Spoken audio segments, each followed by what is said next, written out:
नमस्कार। मैं इंदु नेताम, ग्राम मरकाटोला, जिला उत्तर बस्तर कांकेर छत्तीसगढ़ से। मैं सुधा भारद्वाज जी को आदरपूर्वक धन्यवाद देना चाहती हूँ, उनके प्रति आभार व्यक्त करना चाहती हूँ, उनके और उनकी टीम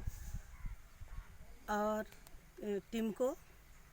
साथ ही मैं सरकार से अपील करना चाहती हूँ कि दलित अस्मिता अस्तित्व के पहचान के कार्यक्रम भीमा कोरेगांव में उपस्थित बुद्धिजीवी, संविधान को मानने वाले जो लोग पत्रकार, बुद्धिजीवी, लेखक हैं, जो हमेशा पीड़ित तबकों को ऊंचा उठाने के लिए, न्याय दिलाने के लिए संविधान के तहत प्रयास करते रहे हैं, उनके ऊपर फर्जी मुकदमे दायर किए गए हैं, तो वो खारिज किया जाए और उनको तुरंत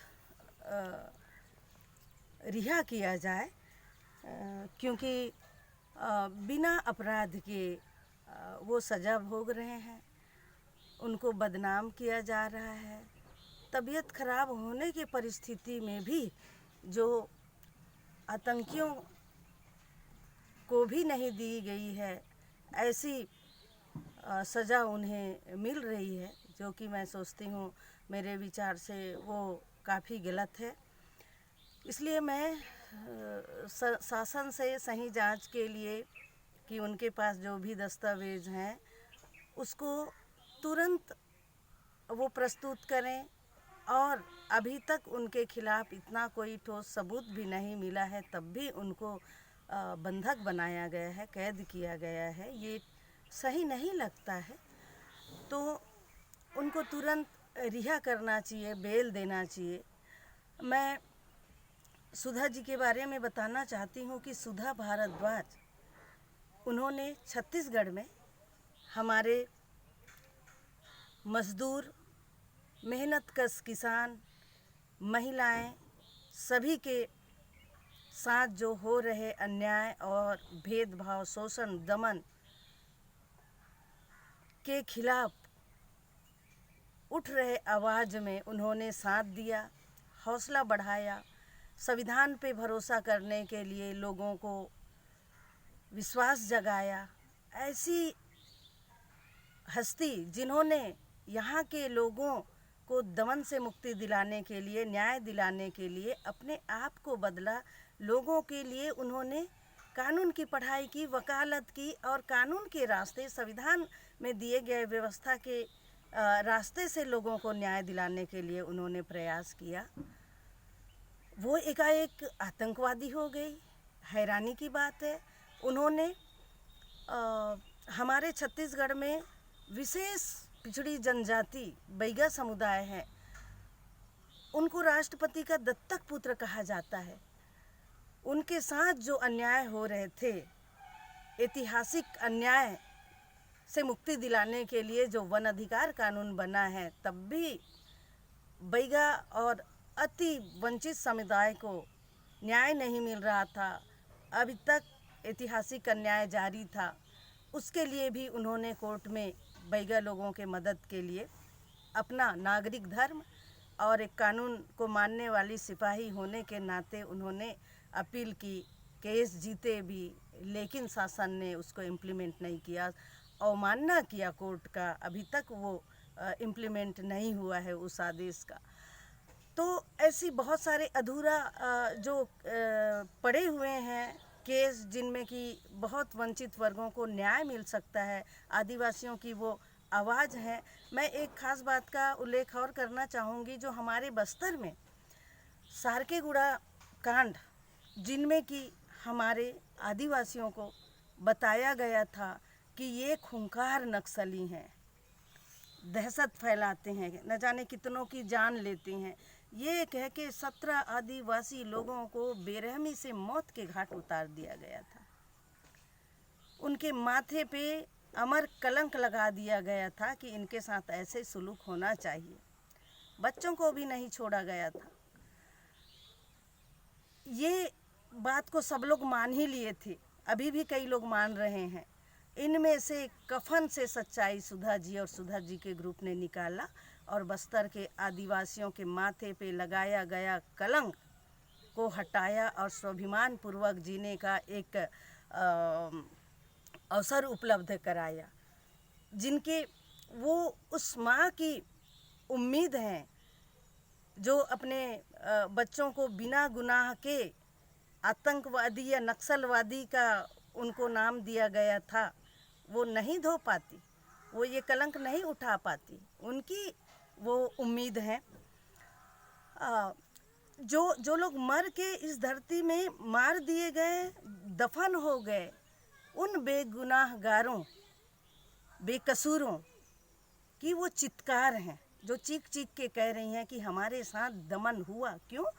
सुधा जी ने इस मामले को उठाया और न्यायालयीन प्रक्रिया में ले जाके इसका पर्दाफाश किया, नहीं तो ये दाग कभी नहीं हट पाती और आज भी हमारे आदिवासियों के माथे पे ये कलंक सदा आजीवन लगा रहता। बाहर के लोग यही समझते होंगे।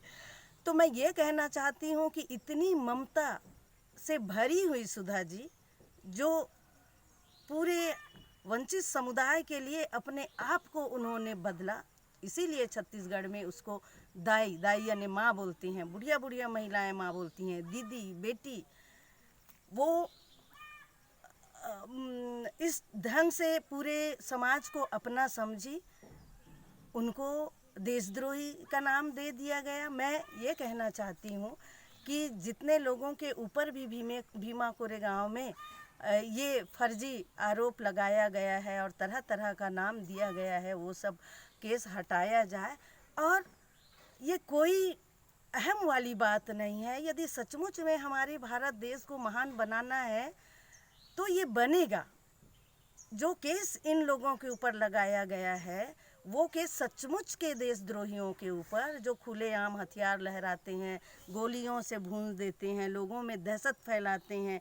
न्याय के रास्ता में कौन चल पाएगा, किनको न्याय मिलेगी, हमारे जेब से निकलता है न्याय, हम सत्ता में हैं, इस टाइप के अहम से भरे हुए लोगों को ये सज़ा दी जानी चाहिए। और जब तक ये न्याय और अन्याय में फ़र्क नहीं किया जाएगा, न्याय के सिपाही जो संविधान के हिसाब से चलते हैं, उनको इतना बेरहमी से सताया जाएगा, उनके कदम और जुबान रोक दिए जाएंगे, तो देश को महान बनने में और टाइम लगेगा और वक्त लगेगा। क्योंकि ऐसे महान फर्जी तरीके से नहीं बनेगा। कि सचमुच में महान बनाना है तो बहुत अच्छा काम कीजिए, दमन कम कीजिए, शोषण कम कीजिए, उसके खिलाफ लड़ाई लड़िए। और ऐसे काम जो हिम्मत करके कर रहे हैं, विपरीत परिस्थितियों में उनको सम्मानित कीजिए, इज्जत दीजिए, साथ दीजिए, सुरक्षा दीजिए। तब यहाँ से जो कचड़ा है और जो लोग अपना हुकूमत के दम पे जुल्म करते हैं, दमन करते हैं, उन लोगों को समझ में आएगा। और दुनिया में भारत देश का नाम मानवता के ग्राफ में सबसे ऊपर रहेगा एक दिन। और यदि ऐसे नहीं हुआ तो कचड़ा तो बदबू फैलाएगा ही, कितनों का जुबान रोक सकेंगे। क्योंकि कितने लाखों दबे कुचले लोगों की वो आवाज़ है, वो जो बेजुबान कर दिए जा रहे हैं, उन लोगों की पुकार है। तो ऐसे दबे कुचले, प्रताड़ित, जुल्म के शिकार हुए लोग कब तक उनको बंदी बना पाओगे? वो एक सुधा जी नहीं है, वो एक और बाकी साथी जो उनके साथ में है, वो एक नहीं है, ये विचार हैं। और भारत को अच्छा बनाने का प्रयास कर सकते हैं ताकि दुनिया में हम सम्मान के साथ सामना कर सकें। आने वाली पीढ़ियां वो सम्मान के साथ गर्वान्वित महसूस करें अपने पुरखों पे। तो ऐसा इतिहास कायम करना चाहते हैं। उनको देशद्रोही, आतंकवादी, अर्बन नक्सल ये सब करके मत रोकिए। इससे देश खोखला होता है, देश का बुरा होता है, देश का सम्मान गिरता है और बातें तो इधर उधर जाती है। बातें रह जाएगी केवल काम। बड़े बड़े स्वर्ण अक्षरों में लिखे हुए इमारतें ढह गई। प्रकृति में इतनी ताकत है कि सबको मिटा देती है। नाम रह जाएगा कि देश को अच्छा बनाने के लिए अब इन्होंने शुरुआत की, पिछली सरकारों ने भी ये गड़बड़ियाँ की थी जो सत्ता में थे। तो इस क्रम को बदलिए, इस सिलसिला को रोकिए और लग जाइए। ये देश की बदनामी नहीं होगी, कुछ तकलीफ ज़रूर आएगी और वो लोग भी सुधर जाएंगे। देश जब सही हाथों में सही ढंग से चलने लगेगा, सत्य के तरफ जाने वाले लोगों को प्रोत्साहित करेगा, संविधान के रास्ते में चलने वाले लोगों को सज़ा नहीं देगा, कदम नहीं रोकेगा, तो एक दिन देश बिल्कुल महान बनेगा। मैं अपील करना चाहती हूँ सरकार से, विनम्र अपील कि देश को इनसे कोई असुरक्षा नहीं होना चाहिए। देश के सम्मान में धब्बा नहीं आता है, बल्कि ऐसे लोगों को रोकने से, इनके ऊपर दमन करने से देश की साख और देश की इज्जत, देश की आन, देश की महानता सब में कमी आती है। तो मैं यही अपील करना चाहती हूँ। धन्यवाद।